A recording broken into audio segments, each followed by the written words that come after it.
اور ذرا سا انہیں موقع ملا، حضرت موسیٰ علیہ السلام 40 دنوں کے لیے کوہ طور پہ تشریف لے گئے تو پیچھے سے ایک بچڑے کی پوجا شروع کر دی۔ جناب کلیم واپس آئے تو پھر طرح طرح کی ہیلے بازیاں۔ حضرت یوسف علیہ السلام کا تو حسن مشہور ہے نا ساری دنیا میں، دنیا جانتی ہے نا کتنے سونے تھے، تو کیا اتنا خوبصورت آدمی بھی کنویں میں ڈال دیا جاتا ہے؟ کیا اتنا حسین آدمی بھی بازار میں بیچ دیا جاتا ہے؟ کیا اس قدر شخص جو ظاہری باطنی طور پر نورانی ہو، اس شخص پر بھی الزامات دھر کے جیل میں ڈال دیا جاتا ہے؟ مخلوق تو فنکار ہے اس درجہ کے پل بھر میں سنگے در کعبہ سے بھی اصنام تراشے، اور تم کون ہو کیا چیز ہے داغے کبابی، لوگوں نے تو مریم پہ بھی الزام تراشے۔ حضرت مریم سلام اللہ علیہ پر بھی، اور جناب عیسیٰ جن کو اللہ نے کھلے معجزات دیے، کوئی ضرورت تھی کسی اور چیز کی؟ جو بچہ پنگوڑے میں ہی کہہ رہا ہے انی عبداللہ، میں اللہ کا بندہ ہوں، کھلے معجزات اور وہ بھی پنگوڑے میں۔ لیکن قرآن کہتا ہے تعلیمات وہ تھیں کہ جو ان کی نفس کی خواہش کے خلاف تھیں، لہذا نفس کی خواہش، وہ جو ایک جگہ پہ قرآن مجید نے کہا نا کچھ لوگوں نے نفس کی خواہش کو خدا بنا لیا، وہ چونکہ خواہشات نفسانیہ کے خلاف تھیں، نتیجہ اس کا یہ نکلا کہ ان لوگوں نے پیغمبروں، رسولوں، انبیاء، اللہ کے محبوب بندوں کو جھٹلا دیا، یہاں تک کہ قتل کر دیا۔ حضرت زکریا علیہ السلام جیسے لوگوں پر آرے چلا دی، شہادتیں ہو گئی انبیاء کی۔ وجہ کیا تھی؟ نفس کی خواہش کے خلاف تعلیمات تھی انبیاء کی، نہیں تسلیم کیا۔ نبی اکرم نور مجسم شفیع معظم صلی اللہ تعالی علیہ وسلم کے نہ سارے معجزات ان لوگوں نے اپنی آنکھوں سے دیکھے تھے، اور ایک دوسرے کے سامنے بیٹھ کے حضور کی تعریفیں کرتے تھے کہ میرا بھتیجا ہے، اس نے کبھی جھوٹ بولا ہو، ہے کبھی امانت میں خیانت کی ہو، ہے کبھی اس کے اندر کوئی نقص دیکھا ہو۔ وہ تعریفیں، وہ خوبصورتیاں، وہ رعنائیاں۔ لیکن جب حضور نے اعلان نبوت کیا نا، اب وہ جو خواہشات نفسانیہ تھی نا، وہ جو باطن کے اندر خواہشات مچلتی تھی، میں سردار ہوں، میرے ڈھیر سارے غلام ہونے چاہیے، میں کسی کو اپنا داماد قبول نہیں کرتا لہذا بیٹی کو زندہ دفن کروں گا، میں یہ کیسے قبول کر لوں کہ غریب آدمی میرے برابر میں آ کے بیٹھ جائے، برادری کی اونچ نیچ کیسے چھوڑ دوں۔ کل تک کہہ رہے تھے آپ صادق ہیں، آپ امین ہیں، آپ حسین ہیں، آپ باوقار ہیں، ہر چیز بیان کر رہے تھے، اور جیسے ہی کہا حضور نے کہ میں اللہ کا رسول بن کے آیا ہوں، جب ماننے کی باری آتی ہے نا، ماننے کی، حضور علیہ الصلوۃ والسلام پہاڑی پر تشریف فرما ہے، اور کریم محبوب علیہ الصلوۃ والسلام نے، اونچی پہاڑی تھی، اس طرح کوئی آدمی یہاں دیوار پہ اوپر کھڑا ہو جاتا ہے تو آپ تو اس طرف نہیں دیکھ رہے، وہ ادھر بھی دیکھ رہا ہے، ادھر بھی دیکھ رہا ہے۔ اونچی پہاڑی پر حضور کھڑے ہو گئے، اور کھڑے ہو کے فرمایا اگر میں تم سے کہوں کہ پہاڑی کے اس پار دشمن ہے اور وہ تیاری کر کے آ چکا ہے، تم پر حملہ آور ہو جائے گا، کیا میری بات مان لو گے؟ دیکھا نہیں تم نے، میں کہہ رہا ہوں دشمن ہے، تسلیم کرو گے؟ سارے مکے کے لوگ جمع تھے، کہنے لگے کیوں نہیں مانیں گے، آپ صادق بھی ہیں اور امین بھی ہیں، آپ کی زبان سے کبھی جھوٹ نکلا ہی نہیں۔ یہ خاص پیغام حسین کانفرنس میں عرض کرنا ہے آپ کو، بھائی میں اگر کہوں کہ اس طرف دشمن آ گیا ہے، تم نے نہیں دیکھا، میری زبان پر اعتبار کرتے ہو؟ یا رسول اللہ آپ صادق اور امین ہیں، آپ نے کبھی جھوٹ بولا نہیں، خیانت کی نہیں، 100% یقین ہے، مان لیں گے؟ یہ بات ماننے کو تیار ہیں، یہ بات تسلیم کرنے کو تیار ہیں کہ آپ صادق اور امین ہیں، تو حضور نے فرمایا جس زبان سے تم یہ ماننے کو تیار ہو نا کہ اس طرف دشمن کھڑا ہے حملہ کر دے گا، اس زبان سے یہ بھی مان جاؤ کہ میں اللہ کا سچا رسول بن کے آیا ہوں۔ آپ میری بات کو سمجھیں، تھوڑی دیر پہلے بیک وقت کہہ رہے ہیں بالکل آپ جو کہتے ہیں حق اور سچ ہے، اور اب جب کہا میں رسول ہوں مان جاؤ، تو معاذ اللہ تعالیٰ ابو لہب کہنے لگا آپ کے ہاتھ ٹوٹ جائیں، آپ نے ہمیں اس کام کے لیے بلایا تھا، طرح طرح کی بولیاں بولنے لگے۔ جب مفادات پر چوٹ لگتی ہے، جب خواہشات نفس کو چھوڑنا پڑتا ہے، جب ذرا اپنی طبیعت پر کچھ چیزیں بوجھ بنتی ہیں، میرے صاحب قبلہ عالم فرمایا کرتے تھے ہمارے دشمن جب ہم پر تنقید کرتے ہیں تو کئی باتیں غلط بھی کرتے ہیں لیکن کچھ باتیں ٹھیک بھی ہوتی ہیں، بجائے اس کے کہ ہم اسی وقت اٹھ کے قبول کریں، تسلیم کریں کہ جناب یہ بات جو آپ نے کیا یہ بالکل ٹھیک ہے، میں کھلے دل سے اس کو قبول کرتا ہوں. اتنی جرت کون کرے؟ اتنی ہمت کا مظاہرہ کون کرے؟ وہ چیزیں جو ہمارے نفس کی خواہش کے خلاف ہوتی ہیں ہم قبول کرنے کو تیار ہی نہیں ہوتے. لیکن جو مزاج دین ہمیں عطا کرتا ہے وہ دین ہمیں یہ عطا کرتا ہے کہ جب تم یہ دیکھو نا کہ بات جو ہو رہی ہے وہ بات ٹھیک ہے، اگرچہ میرے مفادات کے بھی خلاف ہے، اگرچہ میرے نفس کی خواہش کے بھی خلاف ہے، اگرچہ میری سرداری کے بھی خلاف، ہو سکتا ہے میرا مالی نقصان بھی ہو، لیکن چونکہ ٹھیک ہے لہذا مجھے قبول کر لینی چاہیے. یہ جرت پیدا کریں اپنے دل کے اندر، یہ طاقت پیدا کریں. یہ آج کا پیغام ہے. آپ دیکھیے حضرت فاروق اعظم رضی اللہ تعالیٰ عنہ نے مسئلہ بیان کیا تو جناب فاروق اعظم رضی اللہ تعالیٰ عنہ نے اس مسئلے میں عورتوں کے مہر کے متعلقہ جو حق مہر ہوتا ہے خاتون کا اس کے متعلقہ جناب عمر نے کوئی مسئلہ بیان کیا. تو آپ جمعہ پڑھا کے باہر نکلے تو ایک خاتون کھڑی تھی دروازے پر، کہنے لگی امیر المومنین حد ہو گئی ہے، آپ عورتوں کو مہر لینے پر پابندی لگا رہے ہیں، اتنا لینا اتنا نہ لینا، اور اللہ رسول نے کھلی اجازت دی ہے جتنا مرضی لے لیں. اس خاتون نے دلائل پیش کیے. اب امیر المومنین کے سامنے ایک تو ہے کہ عام مرد کے سامنے عورت بات کرے تو لوگ قبول نہیں کرتے، اور 22 لاکھ مربع میل کا حکمران اور جس کے بارے میں معروف ہے کہ ان کا درہ ہر وقت چلتا ہے، اس خاتون نے جناب عمر سے کہا کہ جناب مسئلہ یوں ہے، آپ نے یوں بیان کیا ہے. اب ارد گرد لوگ کھڑے تھے، کسی نے یہ نہیں کہا گستاخ معاذ اللہ تو کیا کہہ رہی ہے، امیر المومنین کے سامنے کلام کرتی ہے. بات حق تھی، کسی نے جرت نہیں کی. ایک شخص حضرت عمر سے کہنے لگے حضور آپ کچھ بولتے کیوں نہیں، کچھ تبصرہ کریں. فرمانے لگے بولنا کیا ہے، ایک مرد نے خطا کی ہے اور ایک عورت ٹھیک کہہ رہی ہے، اس کی بات درست ہے، میں کھلے دل سے قبول کرتا ہوں. نفس پر گرچہ چوٹ لگتی ہے اسے قبول کریں. کیوں حق کے معاملے میں حضرت صاحب بندے بڑے اچھے ہیں، قبلہ بڑے نفیس آدمی، اور جناب ان کی طبیعت بڑی اچھی ہے، تو پھر آپ قبول کر لیں ان کی بات کو. کہتے ہیں آپ دعا کریں میرے لیے میں قبول کر لوں، آپ دعا کریں میں ٹھیک ہو جاؤں. او خدا کے بندے جسے تو ٹھیک سمجھ رہا ہے اس کی بات کو قبول کر، اس بات کا قائل ہو جا، اس پر عمل کر. ہمارے مزاجوں میں وہ جو نفسانی خواہشات کا غلبہ ہے آج بھی پوری طرح وہ ہمیں اپنی لپیٹ میں لیے ہوئے، ہم سمجھنے کو تیار نہیں ہوتے. حق حق ہوتا ہے، اور جب حق واضح ہو جائے پھر نفسانی خواہشات کو نہ دیکھو. نفس ایک بچے کی طرح ہے، اس کی ایک بات مانو گے دوسری خواہش کرے گا، دوسری بات مانو گے تیسری خواہش کرے گا. اللہ کے محبوب علیہ السلام نے دعا فرمائی ہے، مسند امام احمد بن حنبل میں موجود ہے. حضور اللہ کی بارگاہ میں عرض کرتے ہیں تعلیم امت کے لیے، صرف ہمیں سمجھانے کے لیے، ورنہ تو معصوم عن الخطا ہے. محبوب اللہ کی بارگاہ میں عرض کرتے ہیں اے اللہ مجھے اس خواہش سے بچانا جو ایک اور خواہش میں مبتلا کر دے، اس خواہش سے بچانا جو خواہشات کے دروازے کھول. ہم اپنے نفس کو لے کر دین کے مقابلے میں کھڑے ہو گئے. میری برادری کہتی ہے کہ شادی میں ڈھول بجے گا، تماشا ہوگا، اور اللہ رسول کہتے ہیں کہ اس میں شریعت کا بول بالا ہوگا، پتہ چلے گا جیتتا کون ہے. میری اولاد کہتی ہے کہ اس راستے جانا ہے، رب رسول فرماتے ہیں اس راہ پہ جانا ہے. نفس کی خواہش اور ہے، اللہ رسول کا حکم اور ہے، ہم اس کو تسلیم کرنے کو تیار نہیں ہوتے. معافی مانگنی پڑ گئی ہے ایک بندے سے. ہماری جو بنائی ہوئی قبیلے اور برادریوں میں اونچ نیچ ہے اس کے حساب سے ہم بڑے قبیلے سے ہیں، وہ چھوٹی قبیلے سے ہم نے جو بنائی ہے، ورنہ تو قبیلے فقط تعارف کے لیے ہوتے. معذرت کرنی پڑ گئی ہے، لیکن کمال ہے ہمارے مزاج میں وہ پیدا ہو. اللہ رسول کو راضی کرنے کے لیے تھوڑی دیر اپنے نفس کو کچلے. ممکن ہے ایسا ہو، کرتے ہی نہیں ایسا، مزاج نہیں بنایا.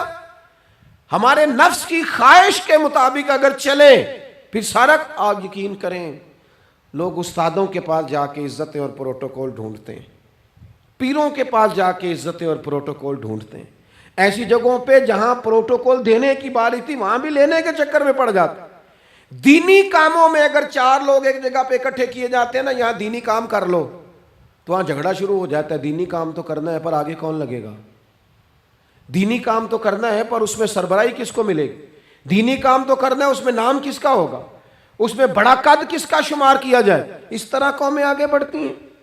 اہل حق اس طرح ہوتے ہیں، سب سے آگے اپنے نفس کو رکھا جائے اور پھر انسان کا انقلاب آ جائے.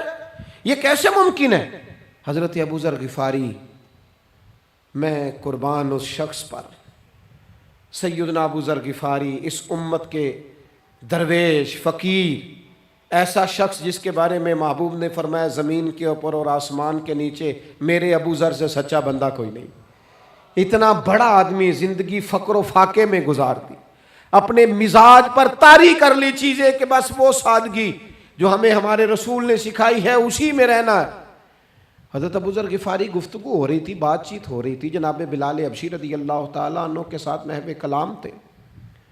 حضرت بلال نے اپنے آپ کو سمجھا لیا تھا کہ میں دروازہ رسول کا گدا ہوں. کچھ لوگ نا غلام بے دام ہوتے ہیں.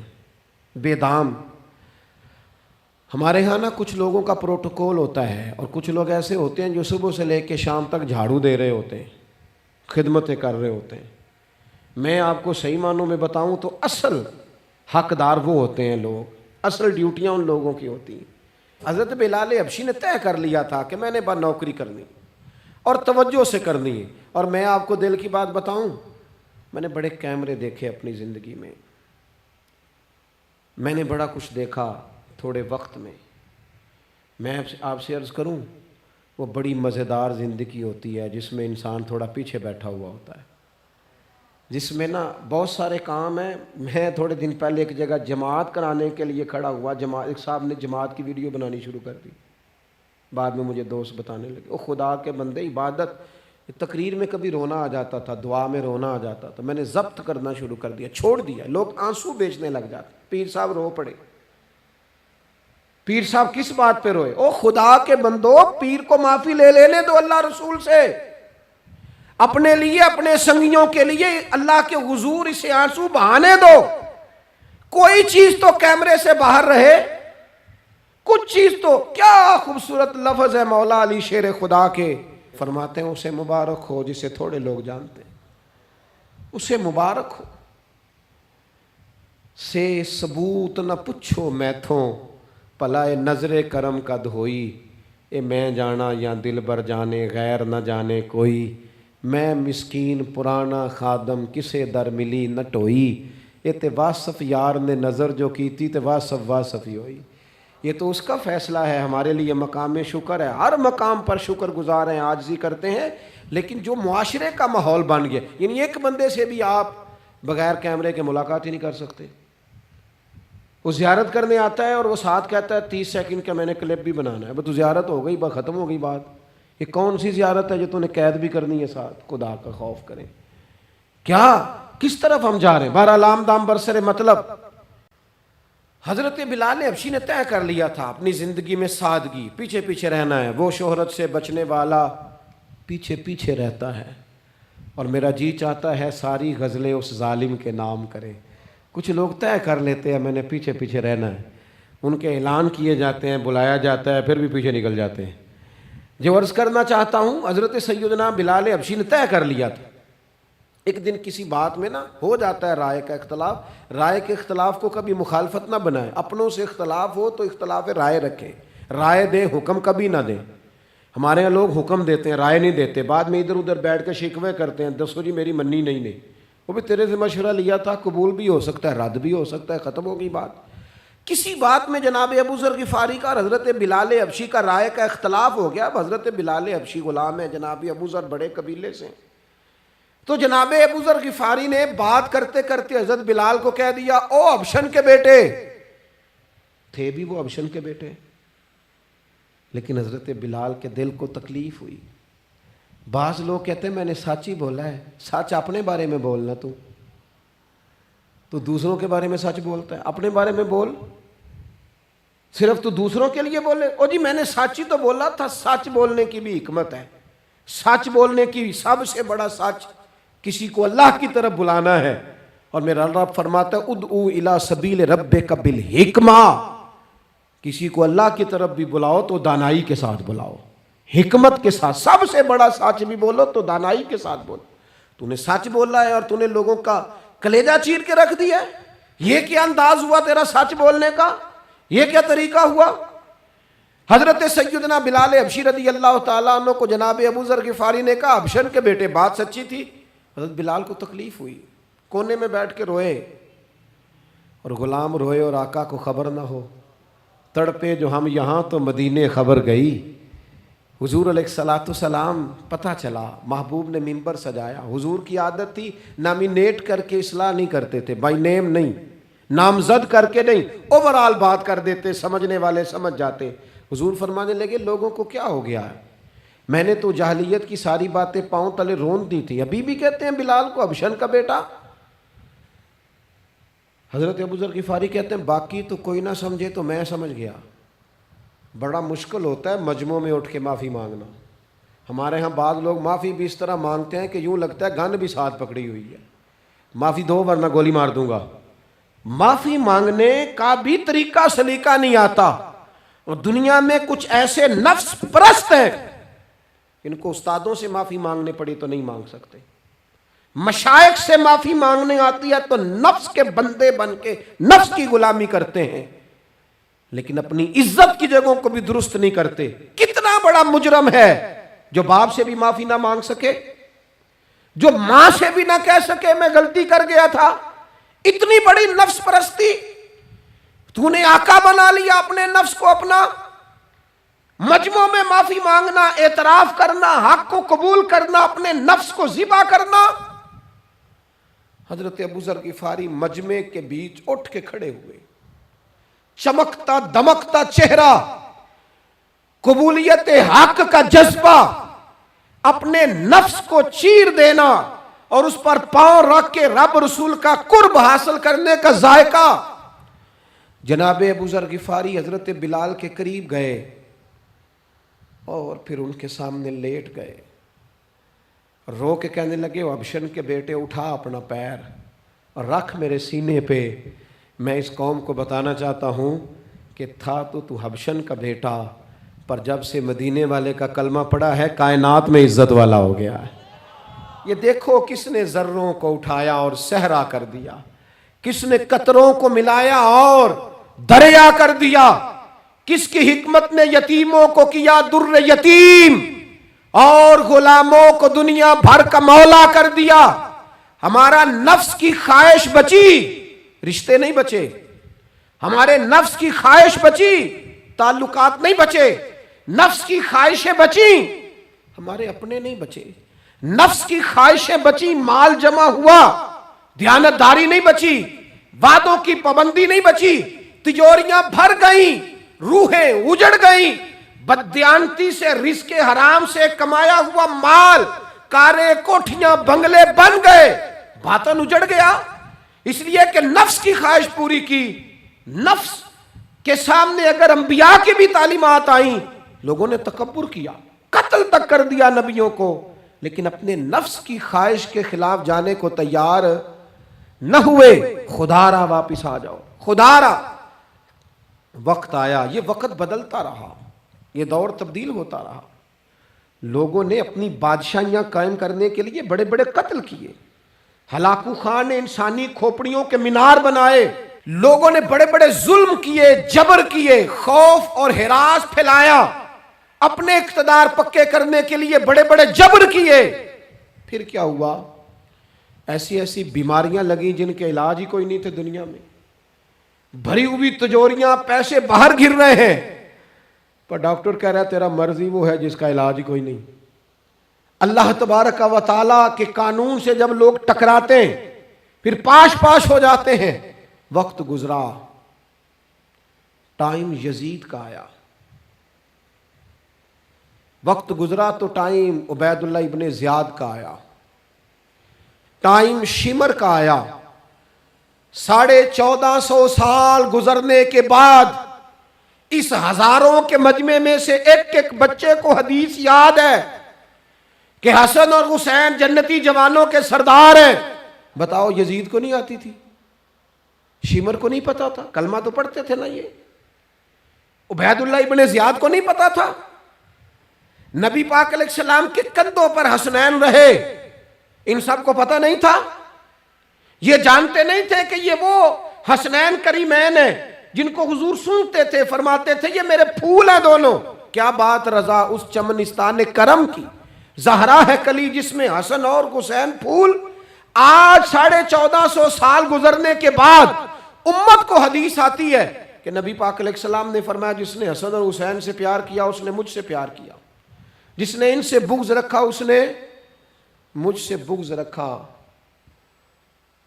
کلمہ پڑھتے تھے، مسلمان کہلاتے تھے۔ 10 محرم کو جمعے کا دن تھا، امام حسین امامہ باندھ کے گھوڑے پر بیٹھ کر خطبہ دینے لگے تو ایک شخص اندر سے بول کے کہنے لگا حسین تقریر لمبی نہ کر، ہمارا جمعہ لیٹ ہو رہا ہے۔ بلے و نمازیوں، سامنے وہ شخصیت کھڑی ہے جس پر ابھی درود پڑھیں گے نماز میں، اللہم صلی علی محمد وعلی، ابھی درود پڑھیں گے حسین ابن علی پر، ابھی شہید کر کے ابھی درود پڑھیں گے، وہ سامنے کھڑے۔ اور امام حسین کا ایک جملہ تاریخ نے یوں لکھا ہے کہ شاید ریت کے ذرے بھی تڑپ گئے۔ امام علی مقام فرمانے لگے مجھے غور سے دیکھو، تمہیں پتہ ہے میں کون ہوں؟ تم جانتے ہو میں کون ہوں؟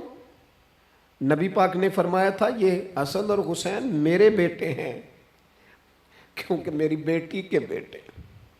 تمہیں پتہ ہے میں کون ہوں؟ سامنے امام حسین کھڑے، فرمایا مجھے جانتے ہو؟ اور امام علی مقام فرمانے لگے میں تمہارے نبی کا نواسا ہوں، اور آج کے بعد تمہیں کسی نبی کا کوئی نواسا نہیں ملے گا، کیونکہ نبی پاک آخری نبی ہیں، اور جب حضور کے بعد کوئی نبی نہیں آئے گا تو کسی نبی کی اولاد کیسے ہوگی؟ تمہیں آج کے بعد کسی نبی کے نواسے کی زیارت نہیں ملے گی۔ میں کیسے آپ سے یہ بات آپ کو عرض کروں کہ سامنے حسین ابن علی بھی ہوں تو لوگ نفس کی خواہشیں پوری کرتے ہیں، لوگ اپنی کرسیاں پکی کرتے ہیں، لوگ گورنریاں پکی کرتے رہے، لوگ گڈ بک میں جانے کے لیے ایک دوسرے کو شاباشیاں دیتے رہے، جشن ہوتا رہا۔ سب سے پہلے ایک شخص نے امام حسین کا قافلہ روکا تھا، اس کا نام حور بن یزید تھا، سب سے پہلے اس نے روکا تھا، وہ ایک لشکر کا سپہ سالار تھا۔ جب امام حسین رضی اللہ تعالیٰ عنہ نے خطبہ پڑھا نا تو حور یزیدی فوج میں تھا، واپس گیا اور عبید اللہ ابن زیاد سے جا کے کہنے لگا، یا جو بھی وہاں لوگ موجود تھے یزیدی فوج کے، ان سے کہنے لگا تم نے تو کہا تھا کہ صرف راستہ روکنا ہے، تم نے تو کہا تھا کہ صرف ان سے کچھ منوانا ہے، تم نے تو جب مجھے بھیجا تھا تو کہا تھا کہ بعد تھوڑے معاملات ہیں، اوہ سچ بتاؤ نبی کے نواسے کو شہید کرو گے؟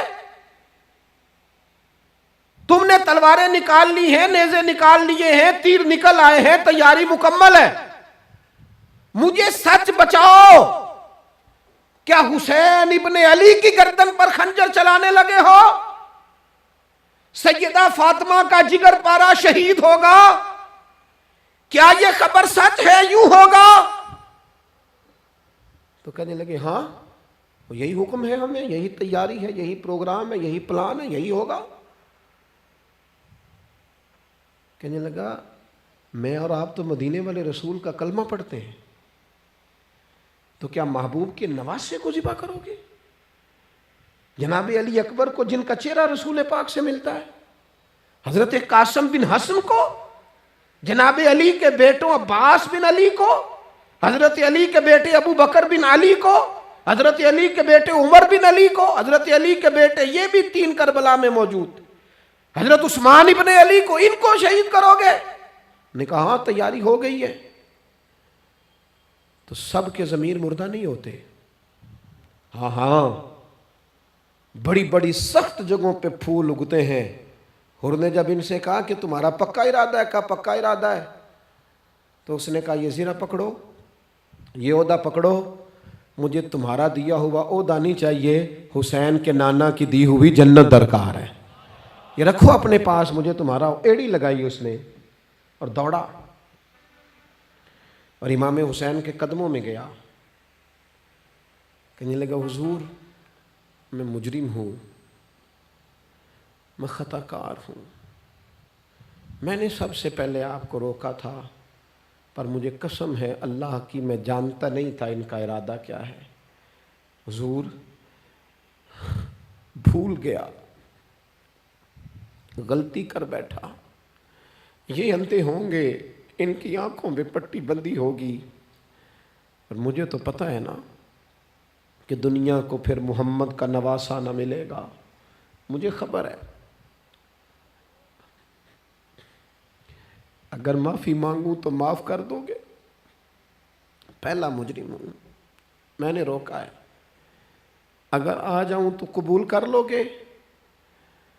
یہ ظرف، یہ حوصلے، یہ توانائیاں اگر ہیں تو سیدہ فاطمہ کے دودھ میں ہیں، یہ شیر خدا کی تربیت میں ہیں، یہ محبوب نے جو ان کی زبانوں کو چوسا تو اس کرم میں ہے۔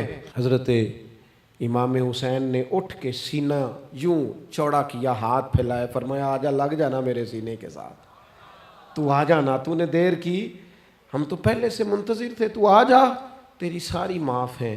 ہور کے مقدر جاگے، امام علی مقام کے لشکر میں شامل ہوا۔ بعض نے لکھا ہے جو لوگ ابتدا میں شہید ہوئے امام حسین کی طرف سے، ان میں ہور شامل۔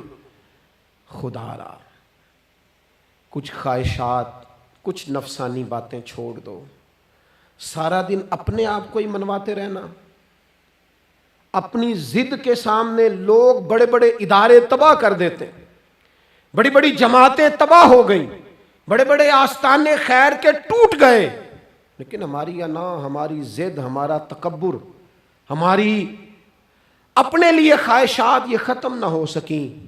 امام حسین رضی اللہ تعالیٰ عنہ کو جن لوگوں نے شہید کیا، انہیں حضور کا خون نظر نہیں آیا، نفس کی خواہشیں نظر آئیں، جائیدادیں نظر آئیں، لیکن پتہ ہے کمال کیا ہے؟ ہمیشہ جو لوگ حق قبول کرتے ہیں نا، اللہ تعالیٰ انہیں یہ عزت عطا کرتا ہے۔ دو چار باتیں میری ضرور لے کے جانا، یہی لنگر ہے آج پیغام حسین کانفرنس کا۔ دیکھو آپ کے والد آپ کو جو سمجھاتے ہیں وہ ٹھیک ہے یا جو آپ کہہ رہے ہیں وہ ٹھیک ہے؟ غور کرو، آپ کے اساتذہ اور مشائخ جو آپ کو کہتے ہیں وہ ٹھیک ہے یا جو ضد آپ نے لگا لیا وہ ٹھیک ہے؟ اور سب سے بڑھ کر اللہ رسول کا حکم زیادہ مؤثر ہے یا جو آپ نے اپنی مرضی سے چیزیں طے کی ہیں وہ زیادہ مؤثر؟ اپنی نفسانی خواہشات کو تھوڑی دیر کے لیے کنٹرول کرو، اپنے آپ پر تھوڑی دیر کے لیے پابندی لگاؤ، ایک ایک کر کے اپنی خواہشات کو کچلو، زندگی کے اندر کچھ ایسی چیزیں پیدا کرو جس سے روح تازہ رہے، دل تازہ رہے، طبیعت تازہ رہے، دین بچا رہے۔ جتنی طلاقیں ہوتی ہیں نا معاشرے میں، ہم سے اگر دن میں 100 لوگ مسئلہ پوچھتے ہیں تو 95 طلاق والے ہوتے ہیں، سوائے اس کے کہ نہ میاں ہارنے کو تیار تھا نہ بیوی ہارنے کو تیار تھی، بالآخر رشتہ ہی ہارا، دونوں کے ہوتے ہوئے بچے یتیموں جیسی زندگی گزارنے لگے۔ تھوڑی دیر کے لیے لوگ چپ نہیں کیے، سارا کچھ ختم کر لیا۔ اپنی مزاج کے اندر، اپنی طبیعت کے اندر تحمل پیدا کرو، بردباری۔ میں ایک دفعہ بہت پریشان تھا، حالات کچھ عجیب رخ اختیار کر گئے، بہت پریشان تھا، تو میں ایک بزرگ کی خدمت میں حاضر ہوا، میں نے کہا دعا فرمائیے گا، تو مجھے کہنے لگے سیدہ زینب کی سیرت پڑھو۔ تو میں نے پہلے دن آ کے کتاب کھولی نا، تو دربار دمشق میں جو جناب زینب نے کلام فرمایا نا، انسان ٹوٹ جاتا ہے، لیکن انسان حق پہ ہو کہ اگر گلا بھی کٹا لینا تو اس کا مزاج طاقتور رہتا ہے، روح طاقتور رہتی، اسے محسوس ہوتا ہے کہ میں کمزور نہیں پڑا۔ یزید نے جب کوئی بات کی نا دمشق کے دربار میں، تو حضرت زینب پیچھے بیٹھی تھی پردے کے لوگوں کے درمیان، اس نے جب کوئی بات کی تو جناب زینب وہاں سے اٹھ کے، ہماری خواتین ہر بات پہ روتی ہیں، دو کہیں کہ ختم ہی نہیں ہوتے، جناب زینب پیچھے سے اٹھیں پردے کے پیچھے سے، اور جب اپنی گرجدار آواز میں انہوں نے گفتگو شروع کی تو وہاں ایک نابینا بزرگ بیٹھے تھے جو مولا علی شیر خدا کی بارگاہ میں حاضری دیا کرتے تھے۔ جب سیدہ زینب نے خطبہ شروع کیا نا تو وہ بزرگ چونک گئے، اور وہ نابینا تھے تو ساتھ والے آدمی کا گھٹنا ہلا کے کہنے لگے علی آ گئے دربار میں، علی کی آواز ہے، علی بول رہے ہیں دربار دمشق میں۔ وہ زینب کا خطاب منبر پہ علی بول رہے ہوں جیسے. علی آ گئے، وہ گرج آواز میں، وہ تنتنا، وہ دبدبا، وہ وزاداری، وہ ان کی بات میں صداقت. کانپ گئی ہر چیز دربار کی. اور امام زین العابدین بیمار بھی تھے، مسافر بھی تھے، پریشان بھی تھے، لیکن جب یزید سے انہوں نے کہا نا مجھے خطبہ دینے دے، تو چند منٹ گفتگو کی امام زین العابدین نے، تو کہنے لگا اذان پڑھو جماعت کرائیں، اس لیے کہ ان کی باتوں میں وہ حق ہوتا ہے. میں دیکھتا ہوں ہماری سب کی اپنی اپنی خواہشیں ہیں، اپنے اپنے رویے ہیں، اپنا اپنا مزاج ہے. اگر لوگوں کو کسی جگہ بھی ملک کی ملی اور دینی پروگرام کے لیے جمع ہونے کو کہا جائے، ہم تیار نہیں. کیا کیا جاتا ہے ہمارے ساتھ؟ ہمارے ضمیر اس لیے خریدے جاتے ہیں کہ ہم خواہشات کے بندے ہیں.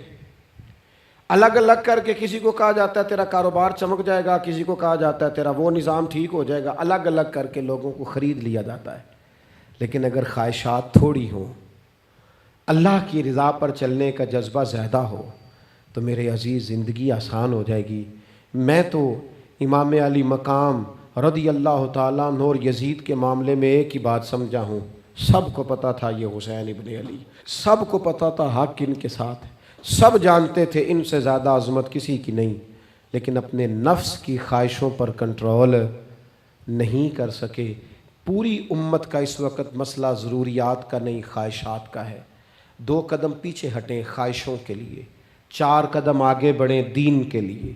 2 قدم پیچھے ہٹیں اپنی خواہشات کو چھوڑیں، 4 قدم آگے بڑھیں ملک کے لیے، ملت کے لیے. 2 قدم پیچھے ہٹیں اپنی خواہشات کو چھوڑیں، 4 قدم آگے بڑھیں نظریے کے لیے اور فکر کے لیے اور امام حسین کے پیغام کے لیے. آج میں آپ سے گزارش کروں گا، اگر انا بچاؤ گے تو روحانیت نہیں بچے گی، اگر نام بناؤ گے تو کام نہیں ہوگا. فاضل بریلوی نے کہا تھا بے نشانوں کا نشان مٹتا نہیں، ہمارا تو مٹتے مٹتے بھی نام ہو ہی جائے گا. اپنی زندگی سے نفسانی خواہشات کو نکال دو، ورنہ یہ بڑے بڑے فضیلت معاب لوگوں کے سامنے بھی کھڑی ہو جاتی ہے، بے ادب کرتی ہے، بندے کو یہ گستاخ بناتی ہے. معاذ اللہ بڑی جگہ انسان زیادتیوں پہ. آج بھی کچھ لوگ کہتے ہیں فلاں آدمی اتنا نیک ہے تو پھر فلاں بندہ مخالفت کیوں کرتا ہے. میں نے کہا جو نبیوں کی مخالفت سے باز نہیں آئے، جو صحابہ کی مخالفت سے باز نہیں آئے، اہل بیت کی مخالفت، جو حسین ابن علی کے سامنے کھڑے ہو گئے، نیک آدمی کس کھاتے میں. اللہ کا قرآن کہتا ہے یجاہدون فی سبیل اللہ ولا یخافون لومۃ لائم ذالک فضل اللہ یؤتیہ من یشاء. کچھ لوگ اللہ کے راستے میں جہاد کرتے ہیں تو لوگ ان کی ملامت بھی کرتے ہیں، انہیں برا بھی کہتے ہیں، پر وہ کسی کی پرواہ نہیں کرتے. یہ ان پر اللہ کا فضل ہے، اور یہ فضل رب جسے چاہتا ہے اسے عطا کرتا ہے. آپ حضرات آج اس محفل سے یہ لنگر لے کے جائیے گا کہ کہیں میری روحانیت کے سامنے میری نفسانی خواہشات تو نہیں کھڑی ہو گئیں. تھوڑا سا 2 قدم پیچھے ہٹنا ہے. ہم نے امام علی مقام سے فیض لینا ہے، امام حسین کی عظمتوں کو سلام کرنا ہے. سر اٹھا کے جینا چاہتے ہو تو امام حسین کا طریقہ اپنا لو، ان کے رستوں کے مسافر بن جاؤ. زندگی وقار کے ساتھ گزرے گی، خودداری کے ساتھ گزرے گی، عزت نفس کے ساتھ گزرے گی.